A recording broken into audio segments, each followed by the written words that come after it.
¿Cuántas veces te has preguntado por qué cosas malas les pasan a las personas buenas? Tal vez estés viviendo una fase en la que todo se vino abajo de una vez: la salud, la familia, los planes, las finanzas. Y en medio de esta tormenta, una pregunta insiste en resonar: ¿dónde está Dios en todo esto?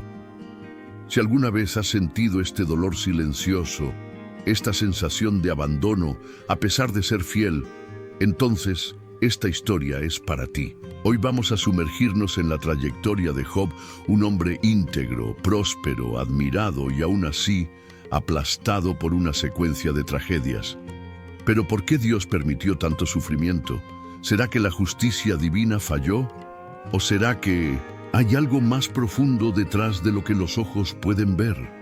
Prepárate, porque esta no es solo una historia de dolor, es un viaje de fe, integridad, paciencia y sobre todo, restauración.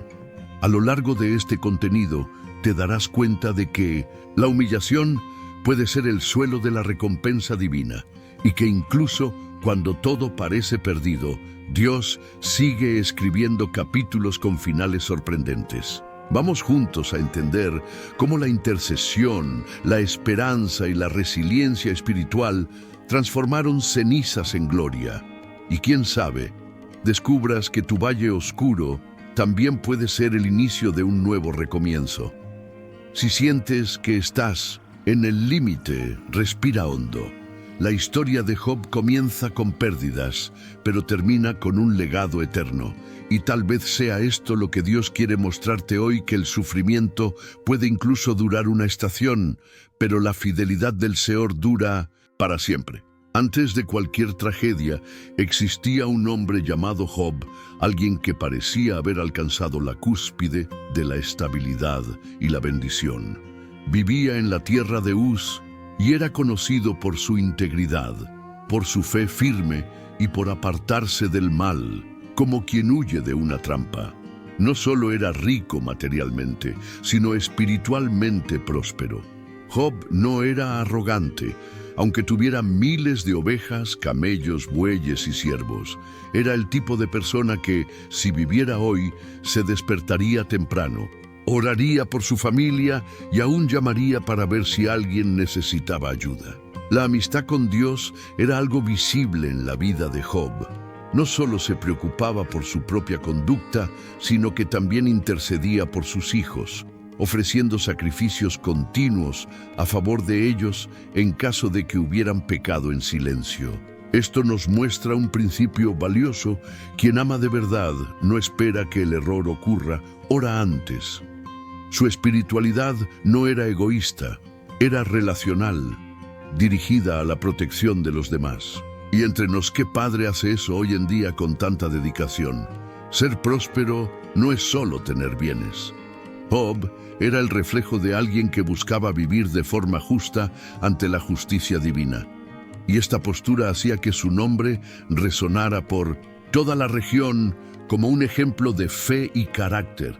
Era respetado no solo por lo que poseía, sino principalmente por quién era. Y eso es raro. Muchos construyen castillos con oro, pero olvidan fortalecer los cimientos del alma con integridad y paciencia. Job, por el contrario, cuidaba lo invisible con la misma atención que daba a lo visible. La vida de Job nos desafía a repensar nuestros valores. ¿Estamos buscando bendiciones o siendo bendiciones? ¿Deseamos riquezas o somos ricos de espíritu? Vivía una rutina de adoración, de prevención contra el mal, de responsabilidad espiritual. Tal vez el secreto de su recompensa divina estuviera justamente en eso: su humildad ante el éxito. Pero, como la vida está hecha de contrastes, lo que viene a continuación lo cambia todo. Porque hasta los justos también pasan por el valle, y es ahí donde la fe y la resiliencia espiritual son verdaderamente puestas a prueba. Todo parecía en orden, hasta que en un solo día, el suelo se abrió bajo los pies de Job. Un mensajero llega corriendo, sin aliento, diciendo que los sabeos invadieron y se llevaron sus bueyes, matando a sus siervos. Antes de que Job pudiera procesar la noticia, otro mensajero llega trayendo la segunda tragedia. Fuego cayó del cielo y consumió sus ovejas.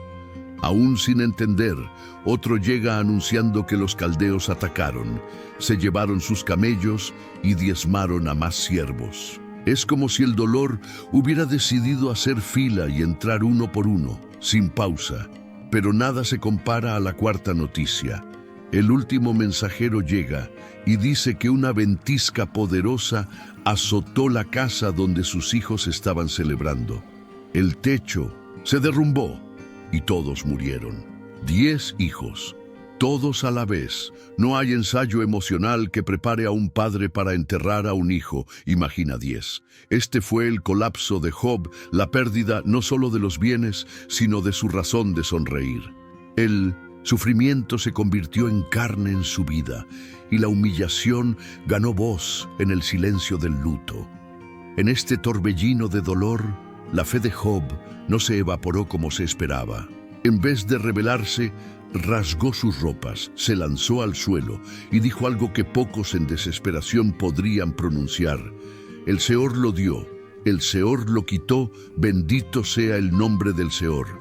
Esta declaración revela una resiliencia espiritual que va más allá del entendimiento humano. Job sabía que su vida no estaba suelta al azar, sino en las manos de la justicia divina. Incluso en la pérdida, eligió confiar.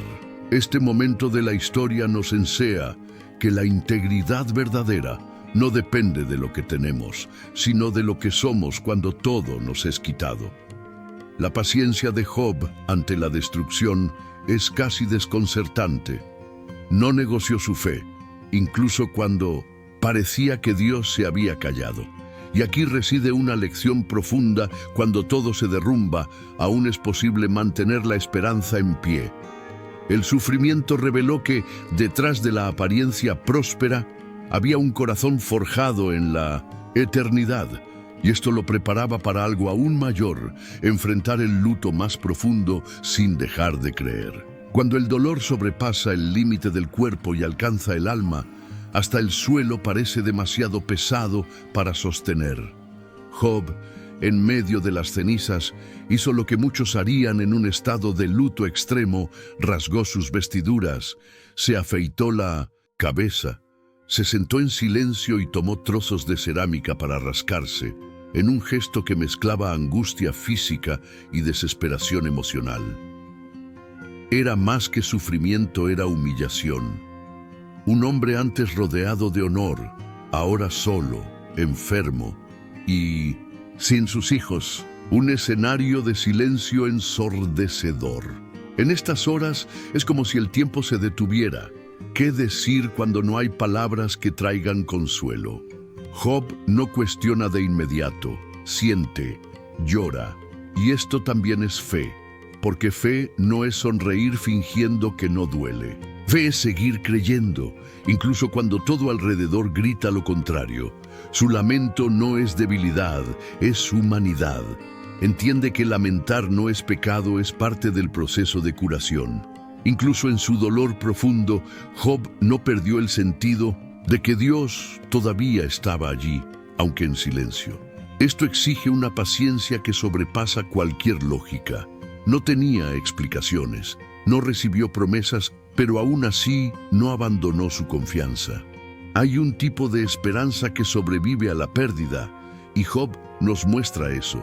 Su resiliencia espiritual no era ausencia de dolor, era la valentía de permanecer en pie, incluso quebrado por dentro, y es ahí donde algo comienza a cambiar. Su dolor se convierte en espejo para nosotros. ¿Cuántas veces nos encontramos cubiertos de cenizas emocionales, sintiendo que la vida nos ha arrebatado todo? La historia de Job nos recuerda que incluso en los momentos en que estamos reducidos a fragmentos, Dios no nos pierde de vista. El sufrimiento puede incluso deformar nuestra apariencia, pero no puede borrar lo que llevamos dentro, una fe que insiste en vivir incluso cuando el alma sangra. en la cima del dolor, cuando hasta respirar parece un esfuerzo, escuchar palabras de desánimo de quien está más cerca puede ser aún más devastador. La esposa de Job, tomada por la amargura, suelta una frase cortante: maldice a tu Dios y muérete. No era solo rabia, era frustración acumulada, luto mal digerido y una fe desvanecida. Es fácil juzgar su habla, pero piensa bien, ¿cuántos de nosotros no hemos dicho absurdos en momentos de colapso emocional? Job, cubierto de heridas, herido en el alma, podría haber cedido, pero no. Responde con una firmeza que choca. Hablas como una loca. Recibiremos de Dios el bien y no el mal. Ve, no la humilla ni la acusa, solo la confronta con sabiduría. Su integridad, incluso aplastada por el sufrimiento, permaneció firme. Este momento revela una lección poderosa: la fe verdadera no se corrompe incluso cuando es confrontada por la incredulidad más íntima. En este episodio, vemos cómo la amistad, incluso la conyugal, es puesta a prueba en las horas difíciles. La esposa de Job representa aquella voz interna o externa que, en los momentos de angustia, nos sugiere desistir. ¿Cuántas veces esta voz ya susurró en la mente de quien sufre? Desiste, reclama, revuélvete, pero Job nos enseña a silenciar la desesperación con fe. Podría haberse callado o explotado, pero eligió afirmar su esperanza, incluso entre cenizas y trozos. Esta confrontación nos muestra que la resiliencia espiritual no depende de las circunstancias ni de la aprobación de los demás. A veces, mantenerse firme significa ir contra la corriente, incluso dentro de casa. Job enfrentó la humillación pública y la soledad privada, pero no perdió su identidad. Y este detalle es lo que lo fortalece para lo que vendrá a continuación: el silencio desconcertante de los amigos y la búsqueda de respuestas donde solo Dios puede responder. Cuando el dolor es insoportable, hasta el silencio puede ser un gesto de amor. 3 amigos de Job, Elifaz, Bildad y Zofar, viajan de lejos para consolarlo. Al verlo de lejos, apenas lo reconocen, y, ante tanta desfiguración, no dicen una sola palabra durante 7 días. Solo se sientan a su lado, en silencio, compartiendo el peso del sufrimiento. A primera vista, este gesto es noble: estar presente, sin necesidad de llenar el vacío con palabras. Pero el silencio se rompe, y con él llega uno de los momentos más densos de la narrativa. Job, tomado por una tristeza que roza la desesperación, maldice el día de su nacimiento. No desea la muerte de los demás, pero cuestiona el porqué de haber nacido. No hay más fuerza para disimular. Lo descarga todo el miedo, la angustia, la revuelta contenida. Aquí, la fe se muestra como un campo de batalla interno, y la paciencia como un hilo que se empeña en no romperse. La crisis de Job no es solo emocional, es existencial. Quiere entender el sentido del dolor, de la vida, de la aparente ausencia de justicia divina. Si Dios es justo, ¿por qué permite tanto sufrimiento a quien es íntegro? Este dilema aún ecoa en nuestros días. ¿Quién nunca se ha preguntado por qué a mí? Job no quería solo alivio, quería respuestas. Y esta búsqueda lo pone en ruta de colisión con los argumentos de sus amigos. Ellos, hasta entonces solidarios, empiezan a hablar, y con palabras bonitas van lanzando juicios. La amistad empieza a transformarse en acusación velada. No consiguen aceptar que un justo pueda sufrir tanto sin culpa. Y es ahí donde Job se da cuenta: ni toda presencia es consuelo, y ni todo consejo viene del cielo. Esto abre espacio para el próximo conflicto, cuando hasta los amigos intentan etiquetar el dolor y explicar lo que solo Dios puede aclarar. A partir de aquí, lo que era silencio se vuelve debate, y un debate pesado. Elifaz, Bildad y Zofar dejan de consolar y pasan a interrogar. Siguen una lógica simple: si Job está sufriendo es porque erró. Algo escondido, tal vez, un pecado secreto. Colocan la justicia divina dentro de una fórmula humana.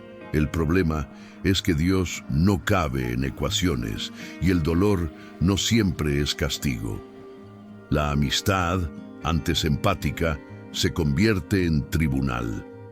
Job intenta argumentar, defiende su integridad con firmeza pero sin arrogancia. Dice que su sufrimiento no es fruto de desobediencia y que su conciencia está limpia. Pero los amigos insisten, acusan, insinúan, presionan. Esto profundiza la herida. Porque ser juzgado por quien amas cuando más necesitas apoyo duele más que cualquier enfermedad. Aquí entra una palabra que necesita brillar: resiliencia espiritual. La paciencia de Job empieza a ser puesta a prueba en otra dimensión. Aguanta no solo el dolor físico y emocional, sino también la injusticia que viene de aquellos que deberían ampararlo. No explota, pero tampoco se calla, y esta postura nos enseña algo valioso: podemos posicionarnos con firmeza y fe, sin perder la compostura. Job sabía que la verdadera justicia vendría de Dios, y no de los discursos inflamados de los hombres. Los diálogos siguen por capítulos enteros, y Job, aún vulnerable, se mantiene en pie. Se da cuenta de que los amigos estaban más preocupados en probar un punto que en entender su dolor. Esto nos recuerda algo importante: no toda opinión debe ser absorbida. El juicio humano es falible, limitado. La respuesta de Dios aún no había llegado, pero la convicción interior de Job era su cimiento. Y es esta fe la que lo llevará al próximo paso: hablar directamente con el Creador. Llega un punto en que Job decide ir directo a la fuente. Cansado de los juicios humanos, levanta sus ojos al cielo y empieza un diálogo osado con Dios. Sus preguntas no son insolentes, son de quien tiene intimidad con el Creador. ¿Por qué sufren los justos? ¿Dónde está la justicia divina? ¿Por qué la vida parece tan injusta? Job no quiere teorías, quiere respuestas, y esta búsqueda nace de la fe. Solo cuestiona a Dios, quien aún cree que Él está escuchando.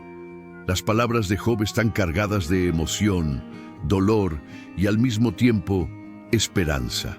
No habla con un desconocido, sino con un padre. Reconoce que está quebrado, pero aún confía en que Dios puede explicar lo inexplicable. Esto es resiliencia espiritual al más alto nivel: continuar buscando la presencia de Dios incluso cuando todo alrededor parece silencio. Es como si dijera: no entiendo, pero no voy a dejar de intentar entender. Entonces, finalmente, Dios responde. Pero no como se esperaba, no con explicaciones lógicas, ni con consuelo directo. Dios habla por medio de preguntas. Cuestiona a Job sobre la creación del universo, los mares, los cielos, los animales, y el recado es claro: hay un propósito mayor en todo, aunque invisible a los ojos humanos. La justicia divina no se mide por las reglas de la razón humana. Dios estaba diciendo, con amor y firmeza: confía en lo que yo sé, incluso cuando no entiendes lo que yo hago. Esta respuesta lo cambia todo. Job se da cuenta de que su papel no es entender cada detalle, sino confiar en el carácter de quien gobierna el universo. Esto no disminuye su dolor, pero resignifica su fe. No recibe un mapa, sino un recordatorio: Dios está en control. Y esto basta. La búsqueda de explicaciones termina donde comienza la revelación de quién es Dios. Ahora, con el corazón quebrantado y el espíritu más maduro, Job se prepara para algo nuevo: reconocer sus limitaciones y rendirse a la sabiduría del Eterno. Después de todo el sufrimiento, cuestionamientos y silencios celestiales, Job hace algo poderoso: reconoce su limitación ante la grandeza de Dios.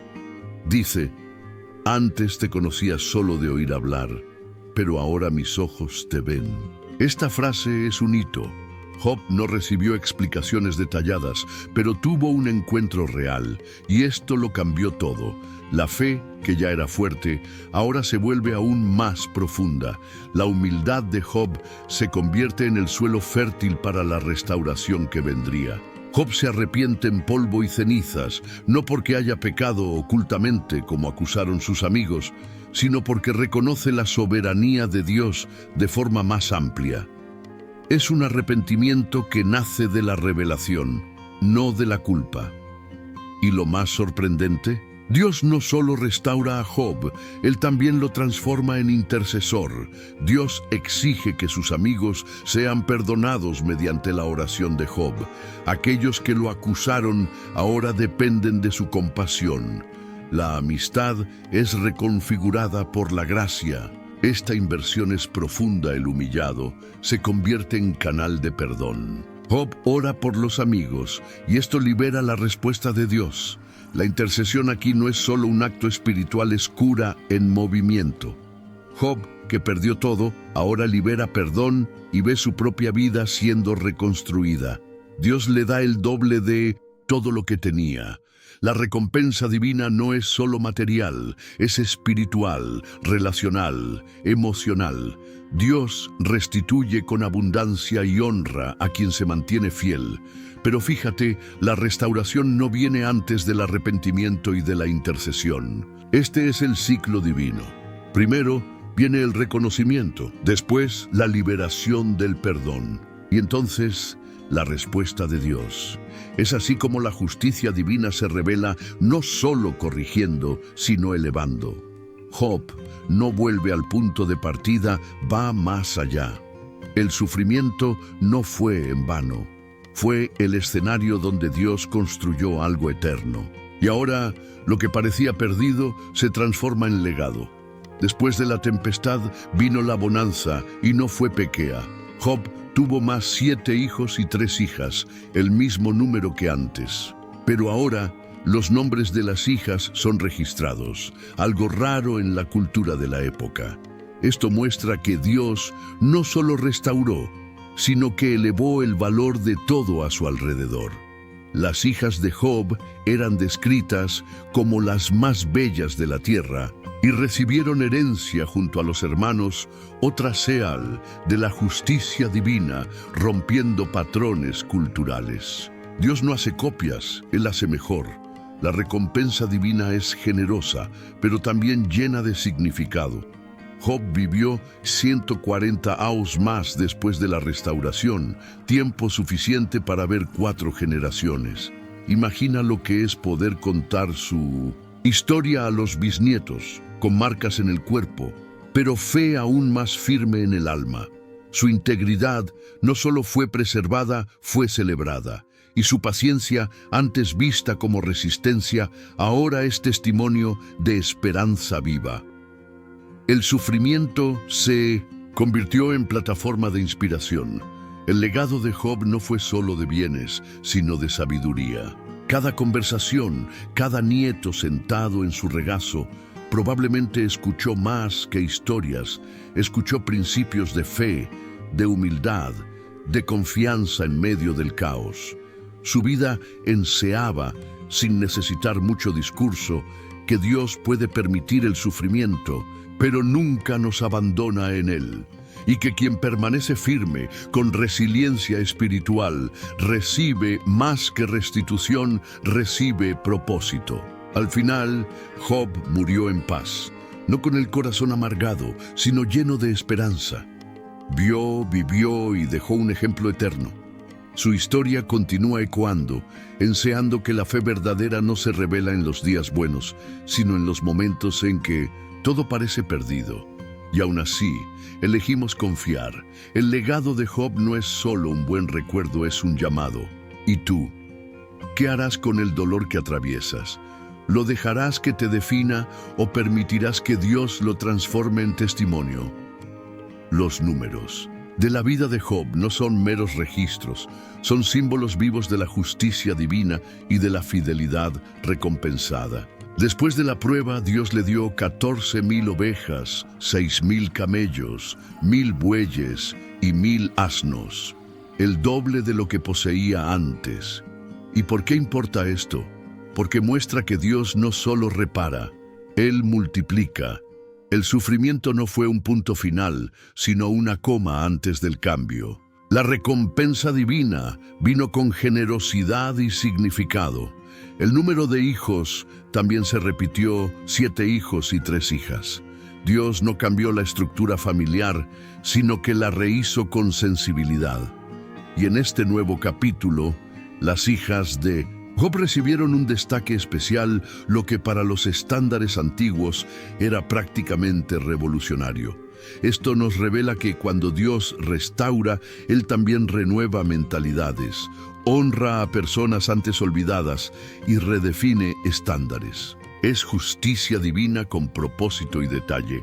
Otro número simbólico es el tiempo de vida después de la restauración, 140 años. Esto no es solo longevidad, es evidencia de un ciclo completo.